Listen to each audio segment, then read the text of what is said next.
And some of them are just there to have fun. Some of them are fucking soccer psychos, man. Screaming about red cards, being real aggressive, knocking people over, and they're mean to them. People are being mean to my boys. Mm-hmm.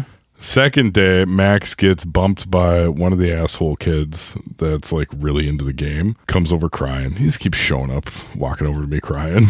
I'm like, all right, buddy, I'm so sorry. Later on, this other turd of a kid shoved him. Max comes over crying once again. And I was like, man, listen, if somebody shoves you, you shove them back, okay? He's like, oh. Later on, I look over there and Max is holding his cheek. And then I just see him punch. And then he starts walking towards me all mad. And then he starts crying. Who'd he punch? This other kid. This kid that's like his size. He's tiny. Max says he punched him in the face. So Max fucking fucked him up. He said he punched him a bunch of times. I only saw the one punch, but I also watched this kid sit on the ground and cry for about 20 minutes with two of the teenage girl coaches with him. And then eventually he had to come over and apologize to Max. Kid's baller. I'm Jason. And I'm Jules. And we doing spookies. Was that a zombie? Oh, no. Hey, I got a really good question about this movie. I should save it for later. Okay. But I'm worried I'll forget it. Yeah, go for it. How did the stranger know the phone number of the second line inside the house to call her and harass her? I did not think of that. I thought about that about 3/4 of the way through, and I said, I guess maybe it's written on the phone. You know, they have those little plastic things where you can put the number there. It is. You do see it, but he would have had to have gone down to look at it to even know the number. So tell me more about it. It was When a Stranger Calls. This movie had a budget of $1.5 million. Worldwide gross, $21 million. It has a dumb tagline. Ring, ring, don't. A terrifying classic. Oh. It just came out. Oh, yeah. Well, maybe that's from later. Throughout the opening segment, Fred Walton gradually increases the feeling of suspense in the opening 20 minutes by making each subsequent phone call ring a bit louder than the previous one. They say it starts from eerie to jarring to finally infuriating. I was getting pretty annoyed with all the calls. I was getting really annoyed by the THX sound. I'm like, did they make it and then the THX used it? Or is it THX's sound and they licensed it? I think we kind of fucked up watching this one second. Yeah, big time. Really gives it away. But yeah, because then you would know what's happening more in the second one. But I think I like going into the second one fresh because that was the scariest movie I've maybe ever seen. Yeah, very true. This movie was pretty damn scary when it came out. Originally, the opening 20 minutes was a short called The Sitter. And Fred Walton, after the success of Halloween, was like, you know what? I can tack some useless shit on this fucker and make it a feature. It's kind of harsh. Well, because it's one of those things. Like 20 minutes, it's over. And you're like, shit, I thought this was the entire movie. I know. You sent me that text, and I was like, oh, I bet that isn't the whole movie. I'm thinking, the whole movie, this fucker's calling. And it's not. It's not even her movie. No, not at all. Even when she comes back, it's still not her movie. So you're like, who thought it'd be a good idea to make her a badass? She's been through a lot. For the second, I guess. Tony Beckley was terminally ill throughout production. Was it the killer? Yeah. He was like super gaunt and shit. But Fred Walton was his friend and he refused to recast him. And I kind of think actually he's a pretty good fit for this type of a bad guy. He's great. What do they have, Jules? I don't know. You didn't look it up? No. He passed away just after the principal photography was shot. And he is dedicated in the beginning of the sequel that's dedicated to him. Originally, this movie was rated PG because PG-13 didn't exist at the time.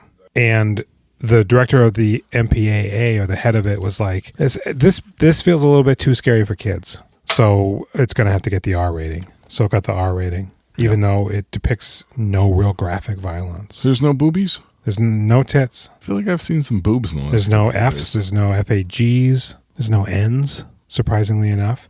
Did this movie feel like it was in New York to you? Yeah. Yeah, it was in LA. As soon as I saw landmarks that I'm familiar with, because I grew up there.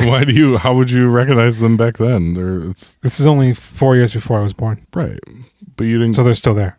Go to California. I was born there, Jason. 2099.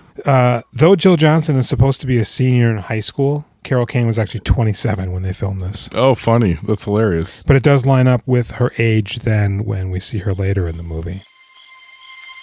When a Stranger Calls. Hapless pixie babysitter Jill Johnson, Carol Kane, begins to receive mysterious, haunting phone calls while watching a couple of kids. And despite being asked continuously if she has checked on the children, Jill refuses to, like a nitwit. Eventually, after initially being brushed off by the police as a case of the just being a woman, they eventually believe her enough to trace the call, which, spoiler alert, is coming from inside the house. Upon escaping some sort of a fate, we learn the children are dead big time.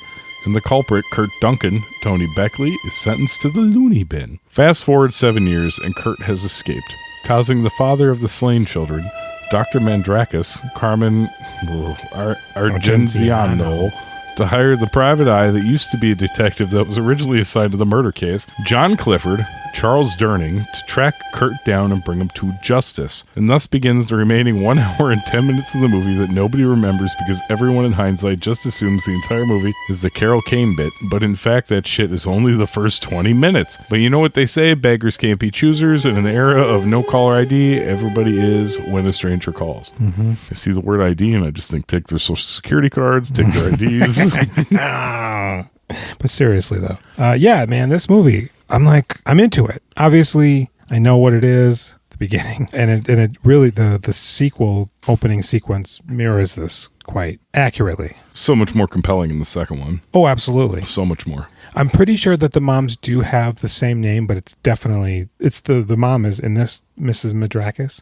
She's the wife from Article 99. But I'm familiar with the dad, but I didn't actually look to see what he was in. So the movie starts, and it's actually pretty cool. Like, Jill's just walking down the street looking for the house because she's a teenager. She doesn't drive. That's what you do when you're a kid. You just walk. She's 17, though. Lots of 17-year-olds drive. Not this kind of 17-year-old. It's just too wholesome. The devil gets in you when you drive. That's true. And so she goes in, and they're like, hey, we're fucking late. Hey. But the kids are upstairs. They were sick, and they leave. And she's like, word, all right. But then he does a weird thing where he goes, feel free to raid the refrigerator. And then she's like, come on. And then he comes back in. There's non-fat yogurt. A whole bunch of meatballs. And then they get out of there. So she's just doing her homework, you know. Girls like yogurt, right? Non-fat yogurt. Yeah, and they'll eat double the yogurt if it's non-fat. Yeah. Mm-hmm. And she's, reading Shakespeare or whatever. And the phone rings. Hello? Nothing. Okay. And she hangs up. I'm torn on the direction of this sequence. There's a lot of close-ups of clocks. I put on the closed captioning, by the way. You reinforce this has bad audio, and I was like, I am turning it up, and it's not helping a lot. Right? Closed captioning. It's like louder, but it's... Yeah. It's like you're watching it, like you're listening to it through a thin wall because your neighbor's watching it. Well, it's like your neighbor listened to it through your thin wall and recorded it on a tape cassette and then put the tape cassette audio into the movie, and then that has been uploaded to Amazon Prime. Yep. And your nudes are in there. My nudes? Like Fight Club. I have an inverted penis. I know. When it gets hard, it moves things around going in. And so she, the calls keep coming roughly every 15 minutes. Bobby? Have you checked the children? What? And it's actually, I think they said the voice of the guy on the phone is done by Bud Cort. Oh, from Harold and Maude? Yeah. It's not Tony Beckley. Okay. Seems kind of odd. So, hey, have you checked the kids? You got them kids up there. You looking at them? And she calls the police, and they're like, yeah, sorry, lady. Tell you what, you got a whistle? Whistle into the receiver, and it'll destroy his eardrum. He's watching me. You're just a dumb dame. And she goes, okay, and he hangs up. And I think it's like roughly around this point where she actually locks the front door. I thought she already locked up the whole place. No. Eventually at one point she gets up and she puts the lock on. So it had been unlocked for, a while. And it's unclear when he gets in, how he gets in. I think he's just been there. Since before she got there. The parents are there and he's there. I don't know. I kind of think so. He looks like... How'd he get in? Open doors. I don't know. Okay. He's hiding. Later on, when he comes out of a closet, he looks so pleased with himself. Like, I'm doing it again. I'm hiding in the house again. The lady from the bar. Oh, yes.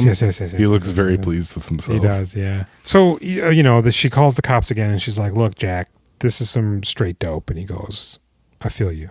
I tell you what we're going to do. We're going to have the number trace, but you got to keep him on the line for 1 minute. And I'm thinking at this point, okay, he's just going to keep calling, but you can't keep him on the line because how can it be at this point already? Right. We got another 80 minutes What the fuck is going on here? Mm-hmm. Does she get another babysitter gig? Right? What the hell?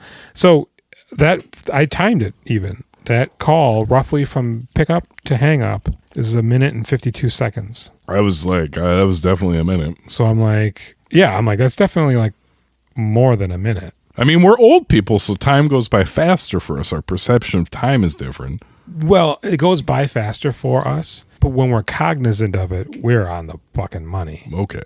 And so I'm like, well, fuck, let's see what happens. And I keep playing it. And they go, bring. Yeah, it's Jill. Listen to me. We've traced the call. It's coming from inside the house. Our squad car's going over there right now. Just get out of that house. And she runs to the door, and the door opens up on the top of the steps, and lights illuminated, and we see a shadow. And she runs out of the house. As soon as she opens up the door, the next thing we see is an extreme, weird, jarring close-up of Charles Durning. Like he's right on the other side of the door. You know, she wrestles with that lock for a minute. What is that? It's not a chain deadbolt. lock. Chain lock. People, for some reason, don't know you got to close the door to undo the chain. Well, it's when you panic. You're just like, I gotta get out. Then just rip it. There's a Use man. your baby under a car mother strength. But it's not. She must have just ran outside because when we see Charles Durning, it's later. Oh, you don't think he was right on the other side of that door? Yeah, you're right. He's showing up after they're talking to the family and shit. The guy he works with later, that cop guy, he has more hair now. Because there wouldn't be a detective that shows up on the scene. No, there wouldn't be anybody there because they're like, the call's coming from inside the house. It's going to be probably about 20 minutes until a squad car can get there because we got to call them. And they're going I like how you refer to that cop as the cop with the hair. Yeah. Yeah, I like that guy hair. a lot. He's got... You know, it was said that Charles Durning and that guy clashed while filming this. What? Because Charles felt that he was just like phoning it in.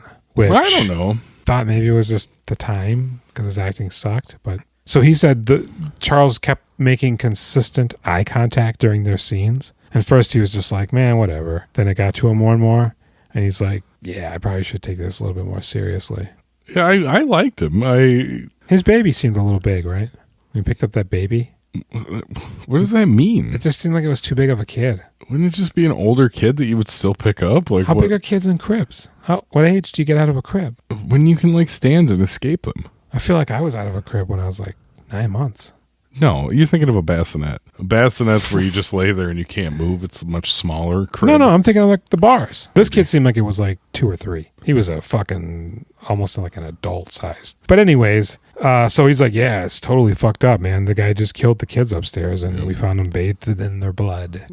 Because he says that to Jill. I want to wear your blood. That's what the guy in the shorts says too. I want to be covered in your blood. Yeah. And so we don't see Carol Kane at all at this point. She's gone.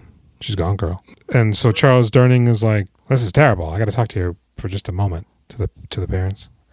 So 7 years go by. And within that time period, Charles Durning quit the police. And Kurt Johnson, or whatever the guy's name is, the bad guy, he went to an insane asylum, but he escaped. And just now, he was in there a good chunk of time. 7 years. But just now he escaped. Yeah, just now. Yep, 2024. And the dad of the dead kids calls Charles because he's like, I need you to find him. He's like, yeah, I know. I'm Bruce Wayne now. Yeah, he puts on his Batman mask. I got a mansion. Guy's like, why are you wearing that? Doesn't he seem like he's suddenly like a rich? I don't know. The dad? Yeah. I got the impression he's a doctor. Yeah. I got the impression they were rich when she was there earlier. Yeah, it seemed like more like a house then, though. But now it seems like he's got like a mansion. He's in his like room, you know. Yeah, okay. It's a nefarious Bond villain room. But he goes, yeah, all right, check it out. I'm about to go find this dude. I will accept your money that you're offering me, though, too. This isn't like a passion project. It's a job. And so he starts hitting the streets because he goes, yeah, I'm pretty sure he's going to come back to town because he's British. And New York's the only thing he knew because he was smuggled here, apparently, against his will. Put into sex trading. Just trading sex all day long. They didn't send him to a farm and make him work? Mm-hmm. They saw those cheekbones and they're like, sex? this is the guy. And That's why he's so weird? he does come to New York. But Charles goes to see the doctor. I thought you said it was L.A. It's supposed to be New York? No, it is LA, but it feels like New York. So I'll probably continuously call it New York. Call it Gotham. Hey. And he goes to see the doctor, and she's just like kind of like doesn't have time for Charles Durning, belittles him a little bit. Well, I feel like she doesn't want to betray her patient. I feel like she doesn't want to be held accountable or have the blame put on her. I'm doing the best that I can. I'm giving them plenty of treatment. It's not my fault if they can walk right out the front door. You did electric brain shock? Was this 12 Monkeys again? 38 times? Yeah, that's typical. But she goes, hey, everything's in the file. It's not my fault if you can't read it. And he closes the door and he's like, look, bitch, do you see this gut? Don't fuck with me. I've been through the ringer. I'll eat you. Will. Can you and me get electroshock therapy? They still do that? Yeah, they do. Is it fun? I don't know. Probably not. I think it's really bad. Well, they probably do like, whatever contemporary shit, but the old stuff. Where you bite the So stick. it's like raw fucking, yeah. They scramble your brain. Yeah, they do. And then the people are just like, ah, She's cured of her period. ah, I'm no longer gay. That's my chair. They're zapping me because I'm a lesbian, and I'm not anymore because I don't have much of any feelings. So he's hot on the trail, though. He's hitting the pavement. He's looking for him. He talks to that homeless black guy that we saw earlier. Reginald? Talk to him. He's the one with the ripple. He goes to the Torchies, the bar. The killer goes to Torches. Yeah, because reasons. And there's a woman there that he's trying to like sidle up to. Yeah. Do you live around here? Get off of me! She's just like, get out of here. Yeah, she's like, get the fuck away from me. She I'm moves. just here for a drink. I'm not here for a man. And he definitely goes- not you. And so all of a sudden, this young Chuck Norris looking motherfucker who's playing pool goes, hey! I think the lady wants to be left alone. I think an apology is in order. And the guy just starts fucking pummeling him. And it's the worst fight scene I've ever seen filmed. He deserves it, though. He's Oh, a real absolutely. piece of shit. I mean, even ignoring the fact that he's a child murderer, his behavior in this bar is uncool, and Yeah. he could use a whooping. See, that's the thing. I'm trying to get a grapple on this. Again, I don't know. This guy just doesn't feel like the kind of guy who's going to not only kill children, but like rip them apart with his bare hands. Oh, I don't know, buddy. There's like a few moments where like, oh yeah, he's crazy. There's things Sure. going on in that brain that we can't quite grasp. Like, But then he just goes on to badger this woman. I think he's trying to get a place to stay. I don't think it's sexual. I don't think it is either, but I mean, like, I don't know. He ripped apart 2 children, and now he's just like, I just need a place to crash. Maybe he should maybe go find a more busted ass lady, because when this lady's walking home, I'm like, damn, fucking Right? way to go, lady. At the bar, I'm just like, All right, it's a lady. and then you see her walking an inordinate distance up and down stairs and Yeah, they really alleyways. They and show you shit. a lot of walking. I'm like, where? She goes that far to go to Torchies? I mean, but if it's like, it's, you know what? It's probably like 2.5 blocks. It just Maybe. feels long because they're making you walk with her. It's a shitty hotel, too, that she lives in or whatever. Well, it's not a hotel, is it? No. It's probably an old hotel that's made into a thing. Because her apartment, you just open up 2 doors and you're on like a mid-roof. I don't understand this at all. Like, I guess here we'll talk. We can talk about her apartment when Yeah. we get there. So, and the guy beats him up and then he drags him out the back. After he pours a bunch of liquor on him, to like, in case the police come, they're like, he's Yeah. drunk. Does Charles Durning Kool-Aid Man through a door in this? He does. And that's exactly what I thought. I'm like, why did he break that door? Oh yeah.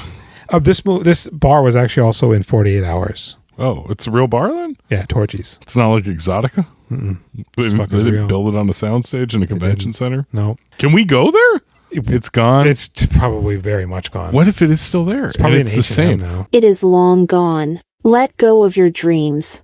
She does walk home, and it's weird. It's upstairs, and she gets to her apartment. And goes up a really big elevator. I was annoyed with this because I was like, he's following her. He's a threat. Yeah. But once she's in the security building, I'm like, oh, well, that's Nothing. it. He didn't like follow her in. Yeah, I'm like, so now what's gonna happen? So she's good. So she goes, and it's a creaky elevator, and they keep showing the dial. So you're like, okay, if somebody is watching, They could see where it goes, but by the time they get up there, they'd be in their apartment. yeah, she gets out of the thing, goes to her door, ahem. He's always coughing. She turns around, and he's just there.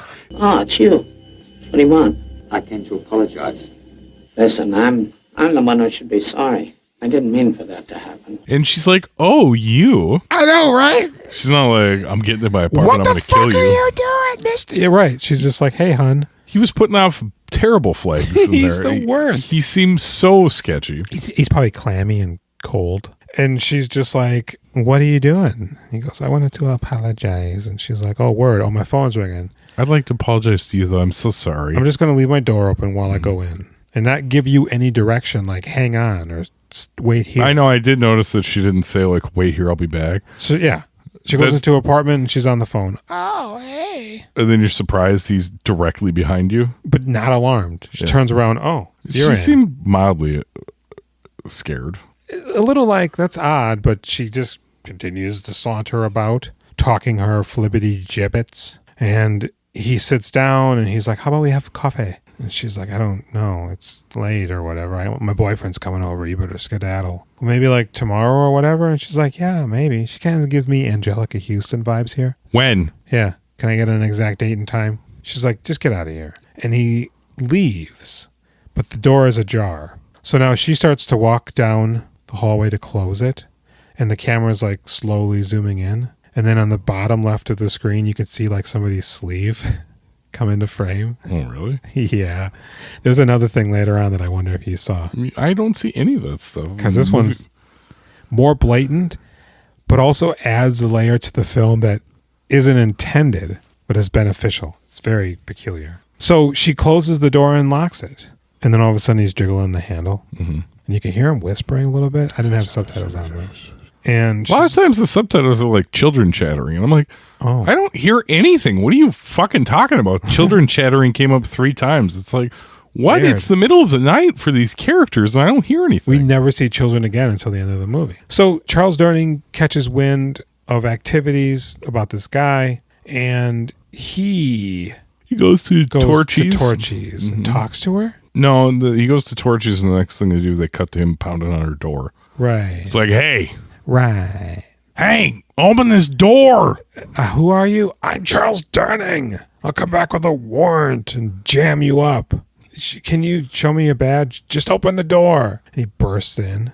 Hey, where's your badge? I'm a private eye. I don't have badge. I got a paper. And I didn't bring it. Pretty impressive. He got to be like overweight and kind of ill looking for 50 years. I will say this. Mm-hmm. What we see of him here definitely reinforces his character in the second one. Yeah, for sure. You feel like that guy was this guy. Yeah, absolutely. Whereas Carol Kane, it doesn't really give me that vibe. Well, she's grown, man. Plus, I'm thinking the whole time, like, did they mention in the second one what happened to her husband and 2 children? Right. No, they didn't. She doesn't have They a left husband her? and kids. Because she was too obsessed, even though she seems like she's well moved past.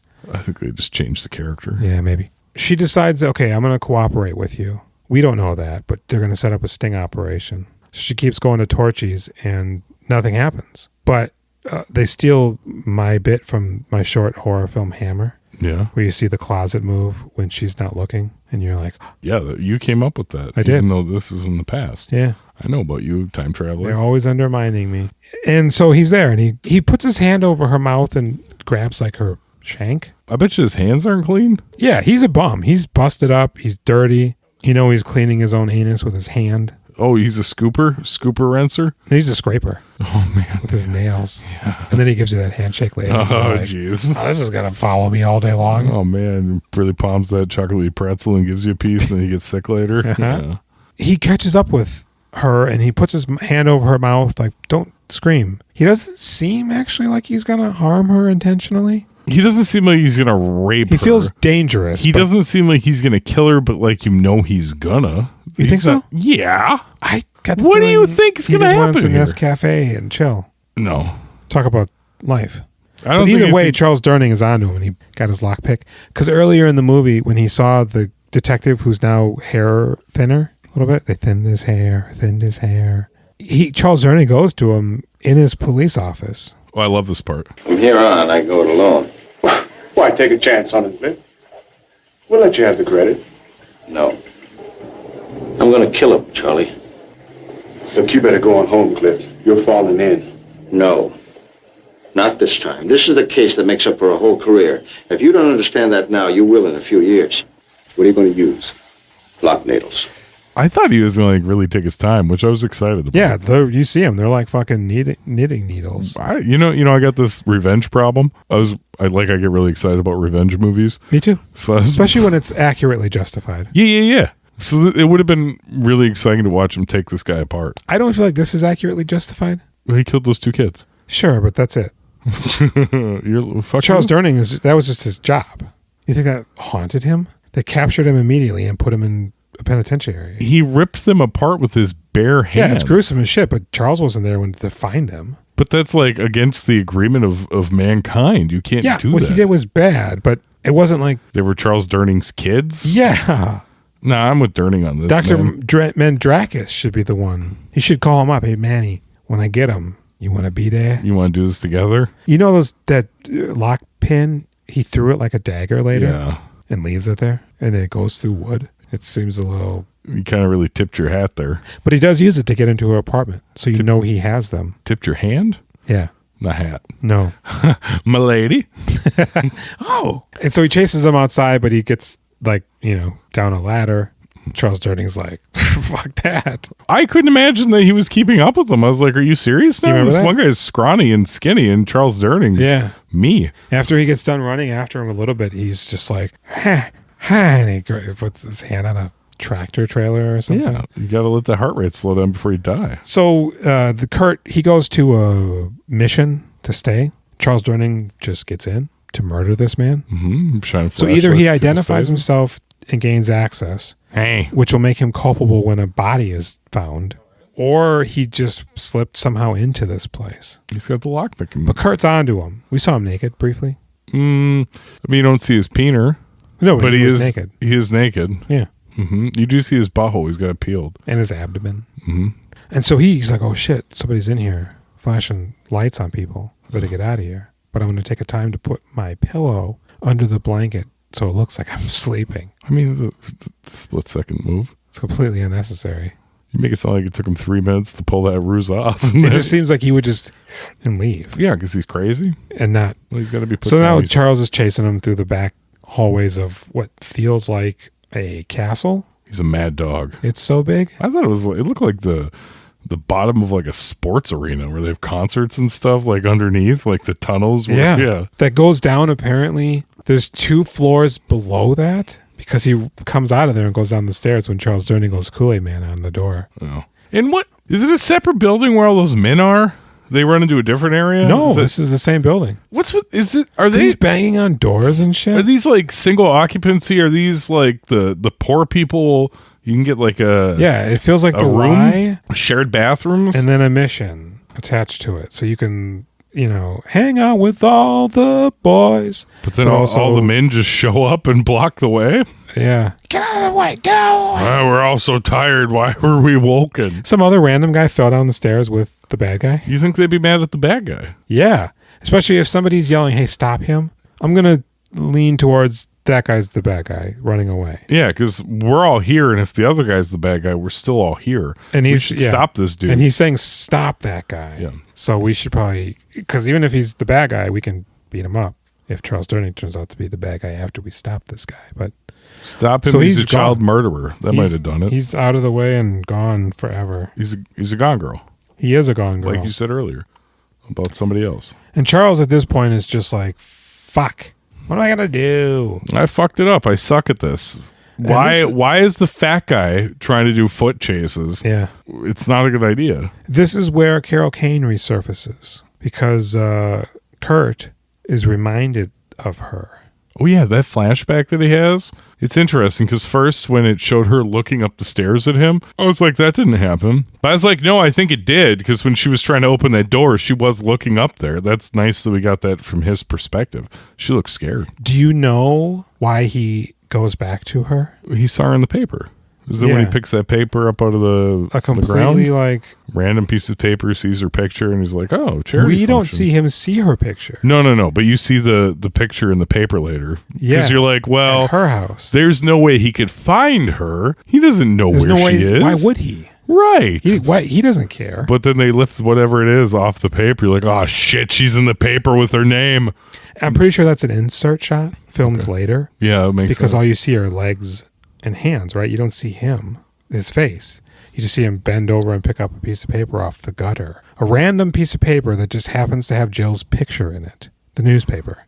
Because they did an article about her. No, I know. I think they did show him picking up the paper. They don't show him looking at it. No, I'm saying they show him picking it up, but I don't think you actually see it's him doing it.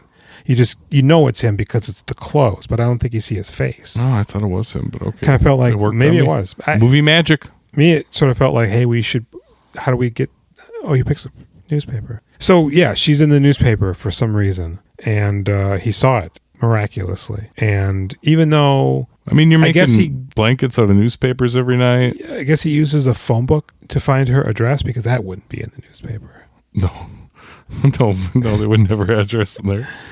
And gets there, and she now has 2 children and god-awful tiling in her kitchen. I thought I had heard that they roll the baby's heads down the stairs at some point in this movie. I assumed it was the first set of kids, and that never happened. And I was like, oh, it doesn't happen in this movie. And then they showed her kids, and I was like, oh, fuck. Please tell me this poor lady does not have her children murdered. That would be terrible. That isn't what happens. No. Now we're back to where we began. She's putting her kids down, and she calls a sitter because her husband wants to go out to celebrate. So they're going out at like 10 p.m., and it's a garish restaurant. And it's weird because it cuts to the waiter guy carrying 2 plates with like Cornish game hen on them, and you're following him. So you're thinking, oh, he's bringing them their dinner, and this will be a transition into their dinner conversation. But they don't get those dishes. They get 2 other dishes with something else on them. Jello with gravy. And I'm like, why did we see those plates? So they're having dinner, and he's like, yeah, I totally like landed that promotion, and I get a car. And the guy comes up, excuse me, the babysitter's on the phone. And Carol Kane's like, I'll get it. Hello? Hello? Have you checked the children?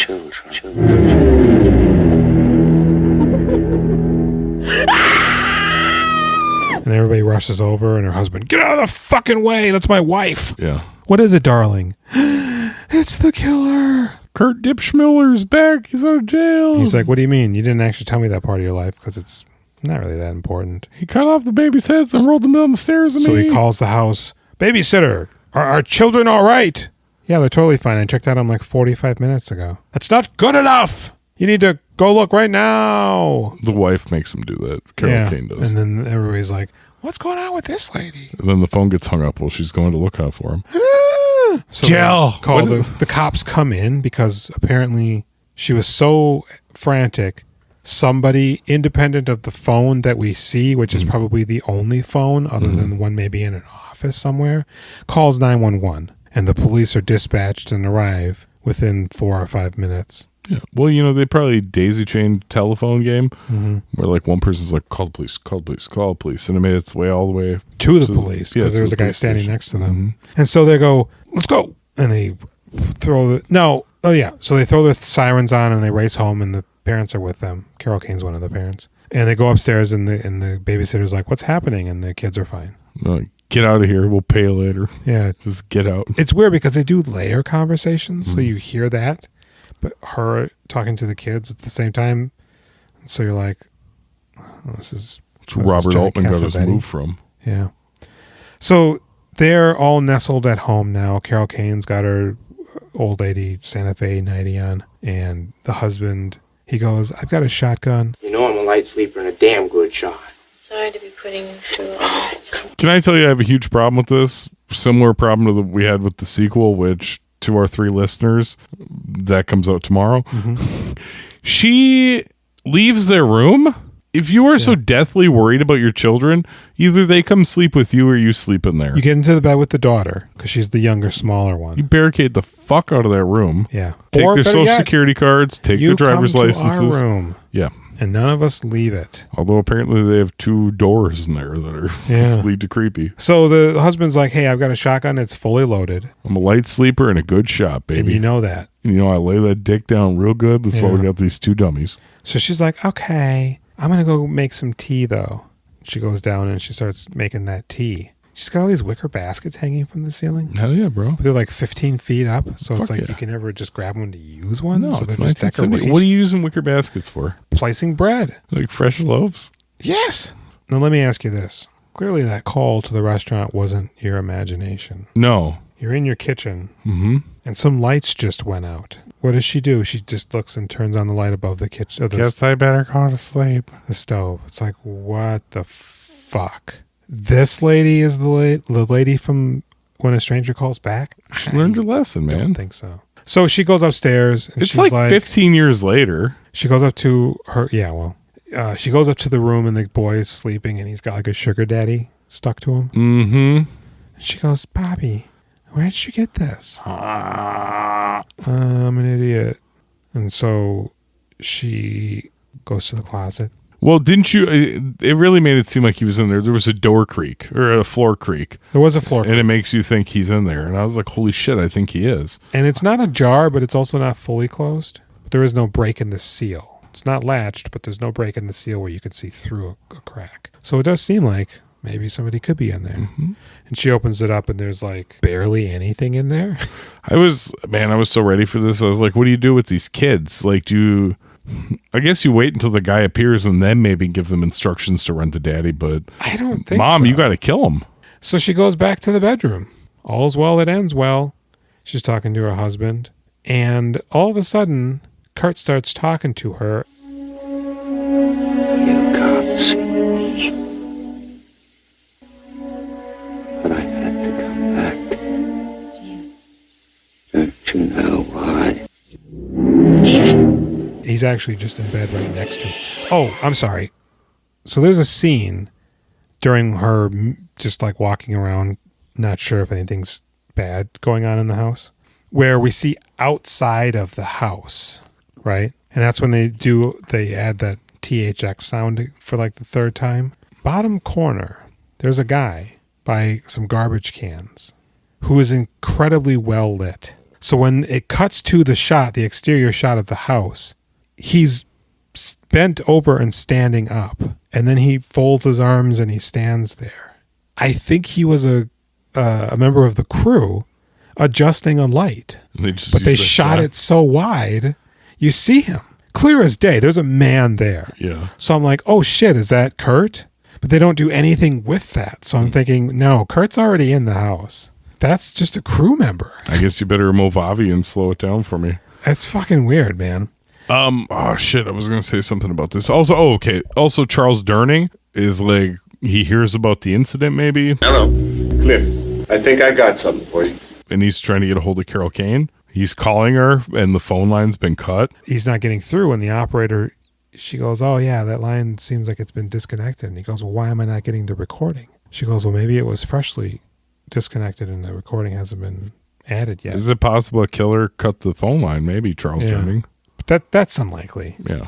And he goes, yeah, I don't think that's it at all. Because that's when Carol Kane picks up the phone and realizes that it's been cut. Mm-hmm. And she keeps hitting the receiver.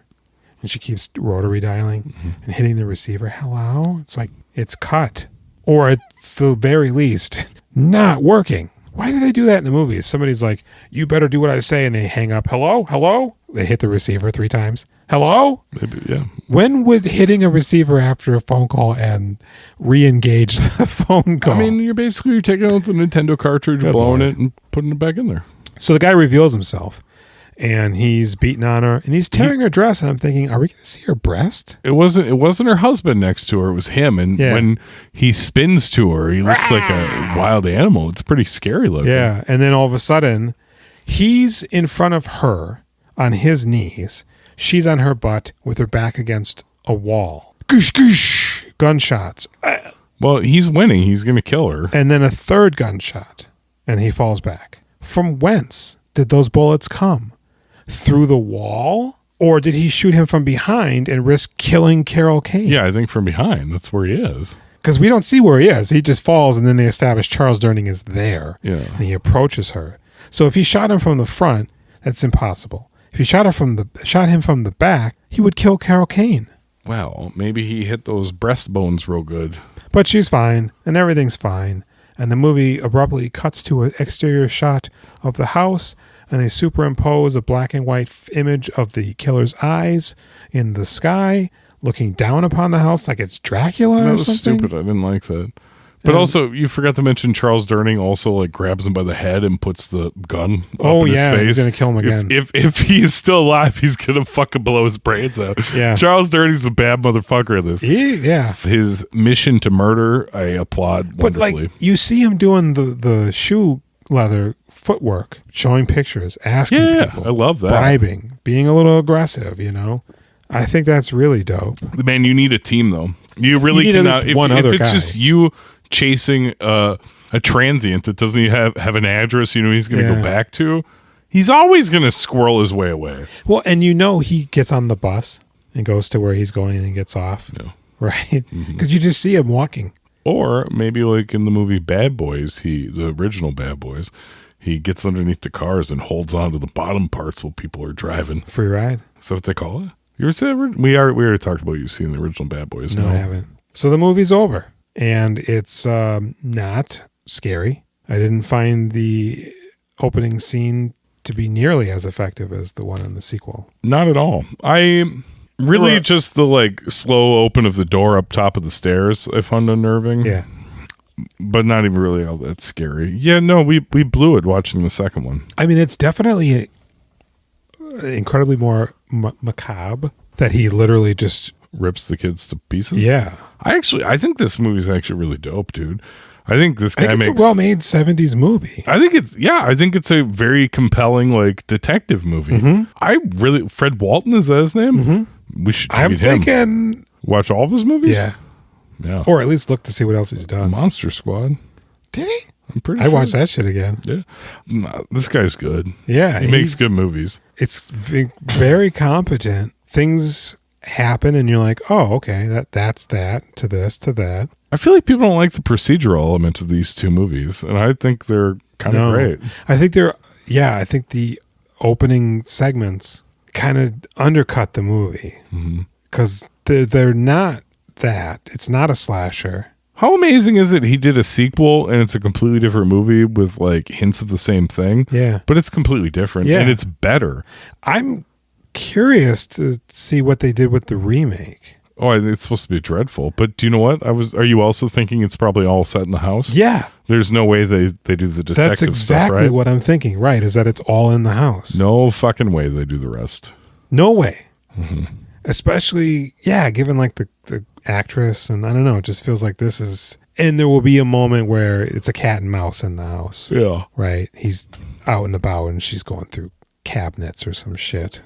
I find this pretty compelling. I would, can we do our ratings? Yeah, let's do it. I would give it a 7. I think it's actually a really solid movie. Yeah, I'm going to give it a 6.5, but because some of the acting was a little whatever. But I mean, like, this is not a slow movie. Even if it's like a little cardboardy at times, they don't make them like this anymore.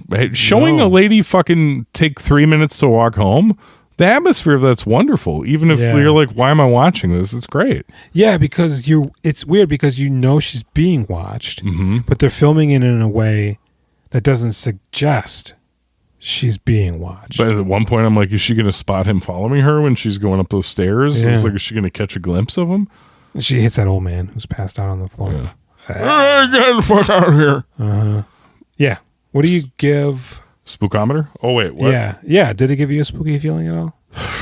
Not really. Like a tiny bit with that room up top. And I was worried for her at the end. I guess I was a little scared. I mean, I would give it like a 4. It made me uneasy and concerned, but really just the smallest bit in the first section of the movie. Yeah. And more so at the end when I was more invested and like worried for Carol Kane. Yeah, I think because in both instances of this and the sequel, which I had seen before, you know the twist. He's in the house. But the second one did a really good job of, I don't know, like maybe it was the actress in that role, but it just sort of felt a little bit more grounded in her. There's so much, it's more stimulating though. There's more happening. In this one, she's just sitting there answering the phone over and over again. It's fucking stupid. Yeah, and at what point wouldn't you just at least go upstairs? to look. I mean, they specifically told her not to wake the kids. Yeah, but opening up a door? Some asshole. It's not the sort of thing that somebody, because she thinks it's Bobby at first. Why is this movie not a classic? I think it is, but I think it's ruined by the calls are coming from inside the house. I think people already get what they need to out of the movie and don't watch it. I think there's some list that it's on, top 100 scariest or most tense or whatever. Spooky. But it's always only based on the first 20 minutes. On a spookometer, I'd probably give it a 2. Well, there you go. Tomorrow you can find out what we think about the sequel. I think we probably already tipped you off. Yeah. But you can also watch what we think about the sequel by going to our YouTube page and checking out our spooky for When a Stranger Calls Back, loaded with clips and sass. Yeah. And you can check out our former spooky from a few days ago, Lost Prophet. Ooh. I remember that movie. Yeah. Lost to the Sands of Time. I think a Blu-ray just came out of it. On the Criterion. I hope not. Head over to our Instagram and find our link tree to everything. linktr.ee/WeDoInFilmographies. We're on Facebook, Reddit, Instagram. Give us a call, 763-634-1897. What's your favorite scary movie? Yeah. You want to watch a scary movie? You could even rate us on Apple Podcasts and then recommend that movie. Mm-hmm. And we have to watch it. Yeah, and we will. I was trying to do Scream voice just there. And it was, you want to watch a scary movie? That's not what he sounds like. That's like Saw. Hello, Sydney. You want to play a game?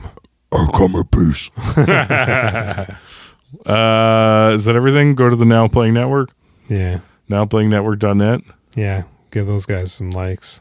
All right. I've been Jason. I've been Jules. It's almost Halloween. Yeah. Happy pre-spookies. Good night.